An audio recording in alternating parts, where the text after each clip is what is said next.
Good morning students, me Jaya Goswami once again and welcome to my YouTube channel। आप सबका बहुत बहुत स्वागत है। शुरू करने से पहले आपसे एक बात कहना चाहूँगी कि आप अगर आपको पसंद आए तो प्लीज़ लाइक कीजिएगा, सब्सक्राइब कीजिएगा, क्योंकि लाइक से मुझे पता लगेगा कि आप कितना इसको पसंद कर रहे हैं और ये एक मेरे लिए भी मोटिवेशन होगा कि मैं आगे इस पर और बेहतरीन काम करूं। तो आपके एग्जामिनेशन पॉइंट ऑफ व्यू से और अगर समझाने में आपको ये काम आए तो मुझे अच्छा लगेगा। So guys start coefficient of range. देखिए, कोफिशिएंट ऑफ रेंज स्टार्ट करने से पहले मैं आपको बता दूं, जो मेरी सेकंड पार्ट बनाया था मैंने स्टैट्स का बीएड में, वो था रेंज पर, और ये है कोफिशिएंट ऑफ रेंज। तो बच्चों को काफ़ी गलतफहमी हो जाती है कि रेंज और कोफिशिएंट ऑफ रेंज में क्या अंतर है। तो सबसे पहले मैं इसका अंतर डिस्क्राइब करती हुई चलूँगी, और जहाँ रेंज है कभी कभी बच्चे वहाँ कोफिशिएंट ऑफ रेंज का फॉर्मूला लगाते हैं, और जहाँ कोफिशिएंट ऑफ रेंज है वहाँ बच्चे रेंज कराते हैं। तो प्लीज़ गाइज इसको ध्यान से सुनिएगा, क्योंकि इन दोनों में काफ़ी फ़र्क है। एग्जामिनेशन में जब जिस तरीके का क्वेश्चन आपको पूछा जाए तो वहाँ पर वही फॉर्मूला आपको यूज़ करना है। अब हम शुरू करते हैं रेंज। देखिए, जब हम मैं सेकंड वीडियो में इसका बना चुकी हूँ सेकंड पार्ट में, अगर आपको रेंज जानना है तो आप सेकंड पार्ट पर जाकर देख सकते हैं। And this is my third part. तो रेंज को मैं फिर से बता रही हूँ। देखिए, एक पर्टिकुलर डेटा होता है, उसकी पर्टिकुलर यूनिट होती है। कोई भी एक पर्टिकुलर डेटा किसी भी चीज़ के बारे में है और उसकी एक यूनिट है। रेंज हमेशा उससे संबोधित होता है, उसी का निकलता है। फॉर एग्जाम्पल, जैसे मान लीजिए आपका एक मैथमेटिक्स का टेस्ट हुआ, ठीक है, और एक आपका आईक्यू लेवल निकाला गया इंटेलिजेंस का। अब देखिए, जब आपका मैथमेटिक्स का टेस्ट होगा तो उसमें तो मार्क्स आएंगे। अब ये तो नहीं कह देंगे ना आपके मार्क्स सेंटीमीटर में आए, मीटर में आए, 2 सेंटीमीटर आए, ऐसा तो नहीं होगा। वो न्यूमेरिकल्स में निकलेंगे, आउट ऑफ 10 7 आए, 8 आए। इस तरीके से अब आपका आईक्यू टेस्ट हुआ, और आईक्यू टेस्ट जो भी हुआ आपका इंटेलिजेंस टेस्ट, तो उसकी जो यूनिट निकलेगी वो आईक्यू में निकलेगी, है ना। इतने आईक्यू लेवल है, 140 आईक्यू लेवल है, 120 आईक्यू लेवल है, 90 आईक्यू लेवल है। अब दोनों में बहुत ज़मीन आसमान का अंतर है, क्योंकि वो जो आपका टेस्ट आंका गया वो न्यूमेरिकल टर्म्स में उसकी यूनिट अलग थी, और जो आपका इंटेलिजेंस टेस्ट नापा गया उसकी यूनिट अलग थी।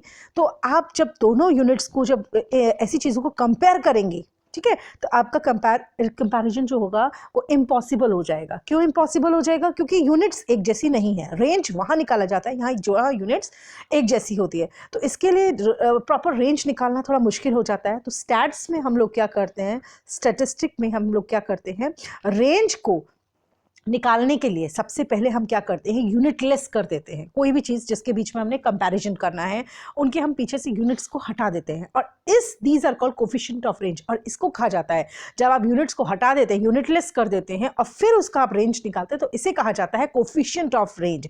और यही गाइज हम आज पढ़ने जा रहे हैं, तो ध्यान से देखिएगा। कोफिशिएंट ऑफ रेंज निकालने का जो फॉर्मूला है वो लिखा हुआ है, आप ध्यान से देखिए। Maximum score minus minimum score upon maximum score plus minimum score, ठीक है।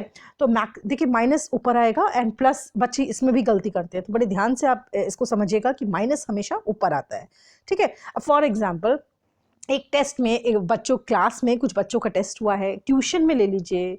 तो अब कुछ बच्चे हैं, तो किसी ने 5 मार्क्स अकर किए हैं, किसी ने 7, किसी ने 8, 6, 5, 8, 4, ये उनका स्कोर है। अब इसमें ध्यान से देखिए, सबसे बड़ी संख्या, सबसे ज़्यादा है 8 है, 2 बार यूज़ हुआ है, लेकिन मैक्सिमम स्कोर 8 ही गया है, इससे ज़्यादा मार्क्स तो नहीं गए ना। और इसी तरीके से मिनिमम स्कोर क्या गया है, सबसे कम जो स्कोर गया है वो है 4।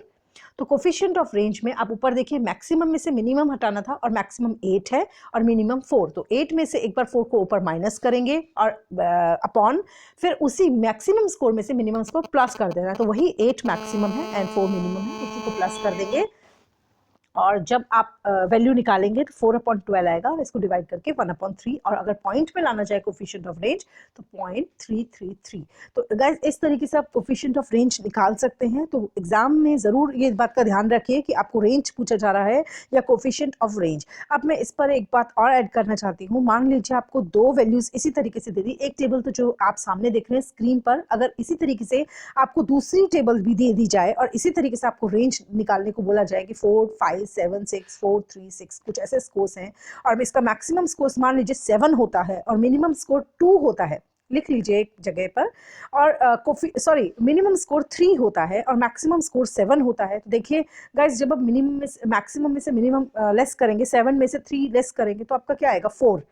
और जो ये टेबल जो मैंने आपको सामने दे रखी है, इसका भी जो डिफरेंस था वो 4 का है, ठीक है। टेबल कुछ भी हो, जब आपका मैक्सिमम मिनिमम एक जैसी संख्या ना भी हो, कहीं पर 8 और 4 है तब भी उसका डिफ्रेंसिएशन 4 आ रहा है, कहीं पर 7 और 3 है उसका भी डिफ्रेंसिएशन 4 आ रहा है, ठीक है। तो रेंज तो सेम है, लेकिन कोफिशिएंट ऑफ रेंज अगर दो चीज़ों में आप कंपेयर भी करें तो भी सेम नहीं होती। तो ये एविडेंस है कि बेशक रेंज कंपैरिजन में एक जैसी निकल सकती हैं, लेकिन कोफिशिएंट ऑफ रेंज अलग अलग जाती हैं। तो ये भी आपको पता होना चाहिए। तो थैंक यू वेरी मच। मैं समझती हूँ आपको कोफिशिएंट ऑफ रेंज बहुत अच्छे से समझ आया होगा। प्लीज़ गाइज अगर आपको पसंद आए चैनल तो लाइक कीजिएगा, सब्सक्राइब कीजिएगा। Once again I am telling you, and thank you very much for listening me. Like and share guys.